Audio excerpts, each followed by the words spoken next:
The International World of Bluegrass Festival kicks off here today after spending more than a decade in Raleigh. Well, Local 3's Logan Duble has more on where you can hear the music and a local artist taking center stage. Banjo player Randy Steele came to Chattanooga 25 years ago. Leading his band, High Cold Wind, he's been named a semi-finalist for American Songwriter's prestigious Song of the Year award. But until earlier this year, he also had another title, Captain in the Chattanooga Fire Department.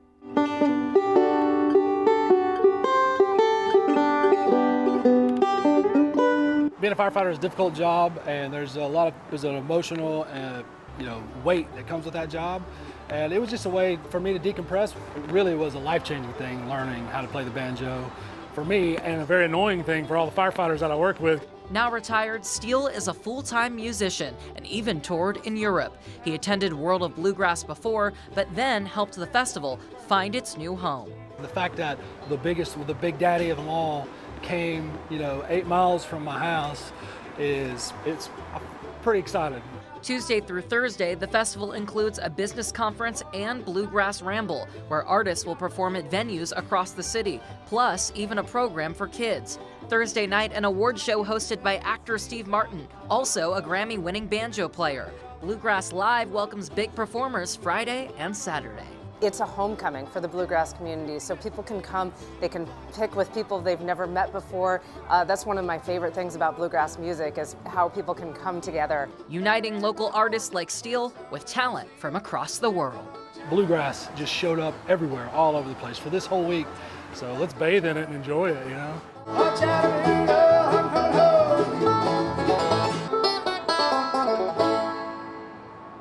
You can catch Randy tonight at the Comedy Catch at 9 and around town throughout Thursday and Saturday. For more information on the festival and how to download their app, you can check out the bottom of this story on our website.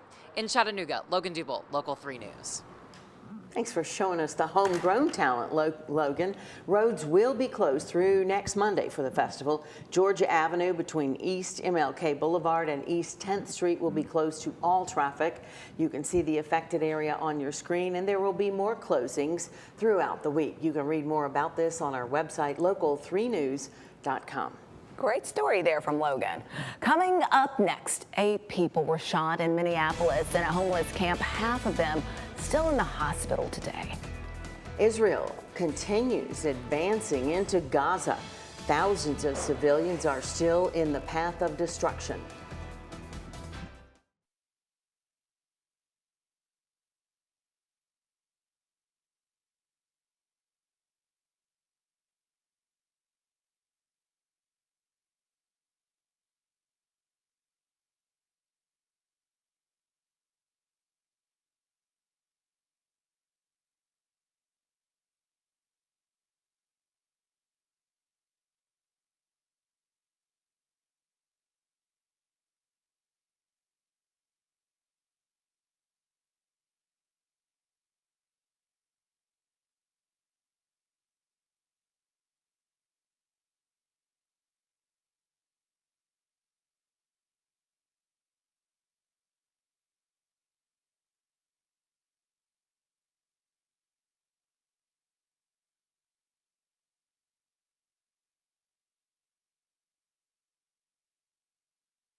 Taking a look at traffic right now, I am going to back up and show you this picture, a sight we have not seen in a long time, maybe not ever.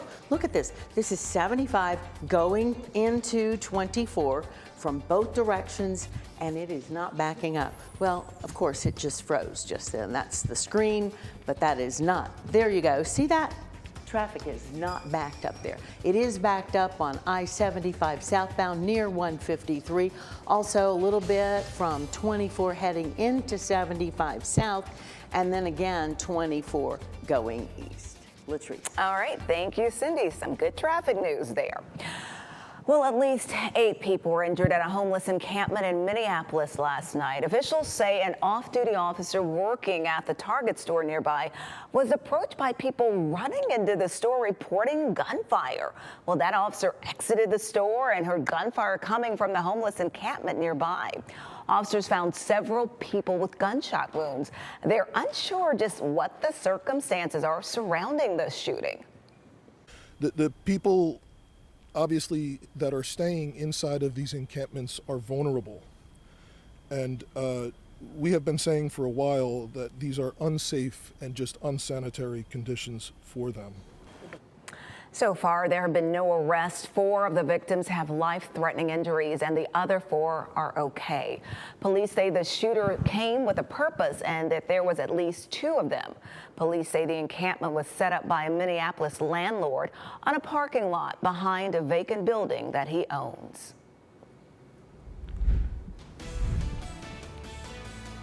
Today we went behind closed doors to see how TVA is powering millions of homes and businesses in the area. Coming up on Local 3 News. Thank you, Lydia. Join us for that story and much more. Greg and I will be here at 5 for you.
And now to the latest developments in the assassination of Charlie Kirk. Charges have been filed against the accused shooter, Tyler Robinson.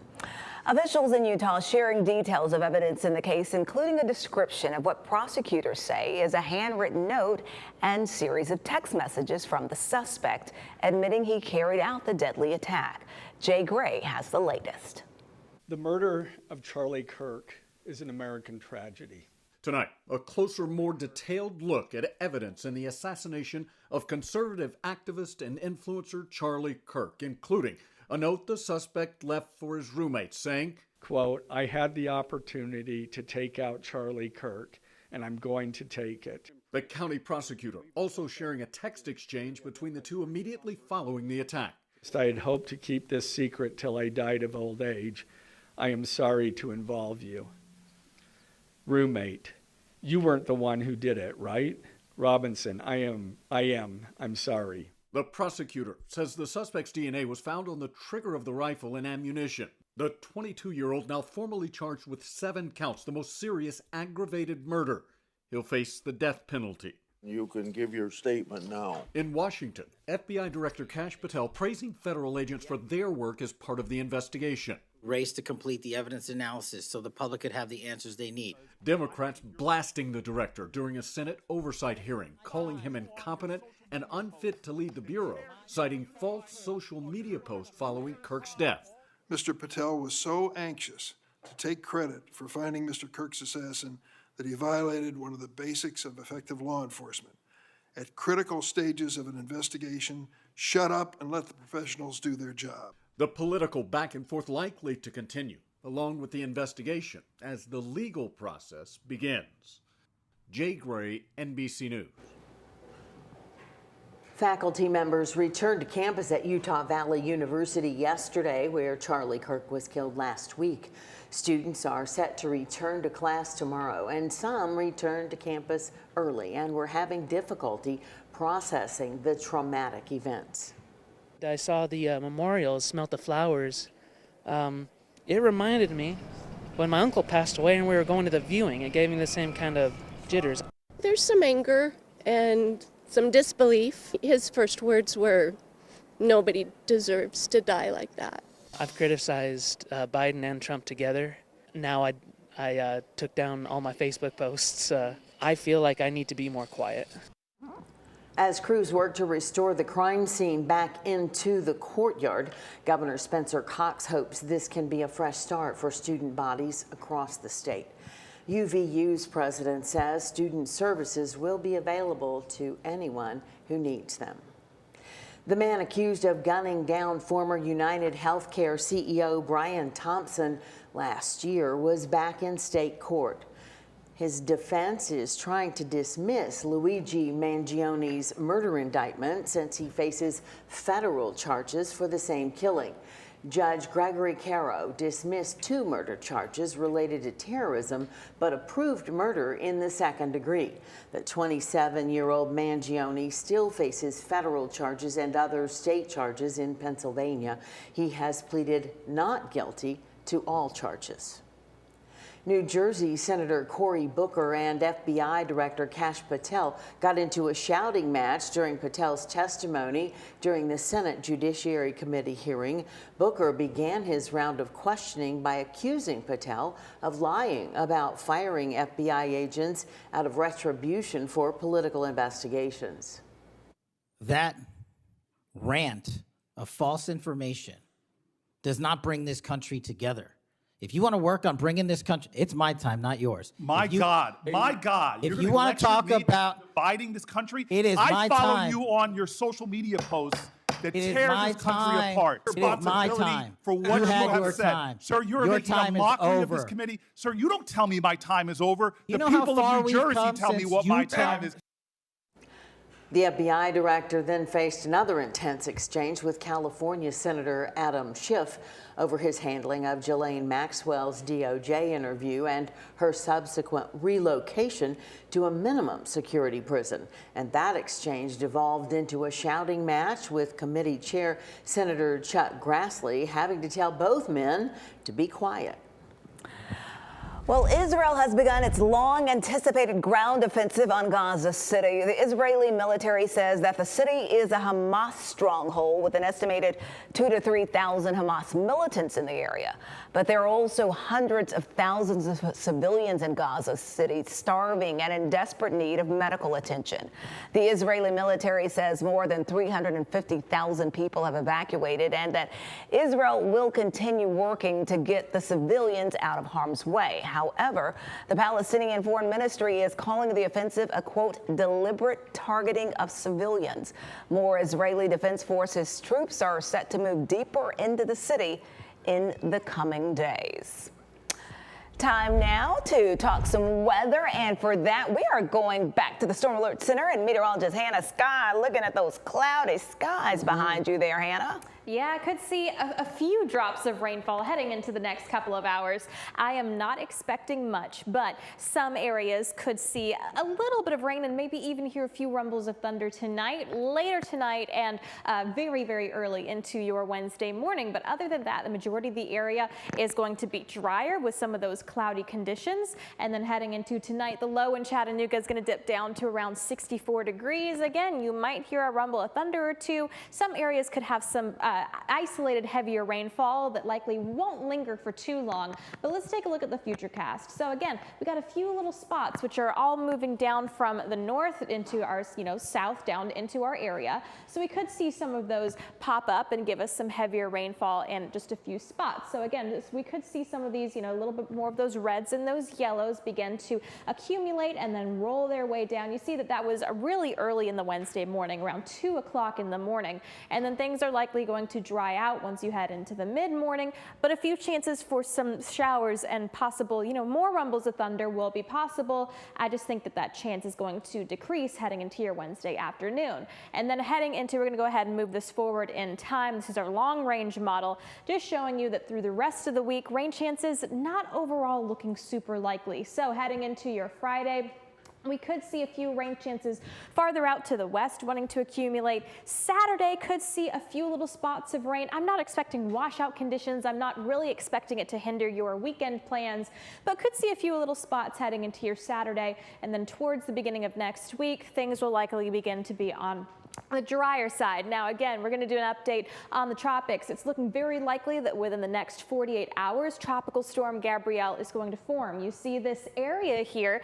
in the red, that 90% high chance of tropical development. And then the tropics are waking up because we have this area right behind it now that the National Hurricane Center is watching with a 20% chance of tropical development. So it's also looking very likely that this area right here will become Hurricane Gabrielle. But the good news is that our models are showing that this is likely going to be another fish storm that is going to work its way over to the west and then curve back out into Atlantic, similar to several other storms we've seen so far. But man, this is a very big storm so far. It's not even a tropical storm yet. Again, it's not named. Absolutely massive. So if this does become a tropical storm and eventually a hurricane, could be a really big one at that. Heading into the next couple of days, again, remember that those temperatures are still going to be slightly above the average, so the warmth is remaining, but then we don't have a whole lot of rain chances either. Maybe a few pop-ups later tonight. Back to you. Okay, thank you, Hannah. Coming up next, college isn't cheap and it starts with application fees. UTC has a solution. Details are coming up.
If you're planning to apply to UTC, now is the time. This week is free application week at the University of Tennessee at Chattanooga.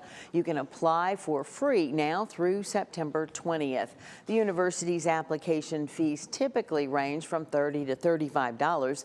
Your fees will be waived if you apply through UTC's application portal and use the code FREEAPP26. You can find all the details for this on our website. Hey, the Chattanooga Lookouts playoff game is this Thursday, the first, we hope, of two. And the first 1,000 fans at the game will take home a commemorative ticket from their final season at AT&T Field. Tickets for the game are on sale now. If they win Thursday, they'll play again Friday. Coming up next on Local 3 News at 4, New York Fashion Week welcomed some history legends to the runway.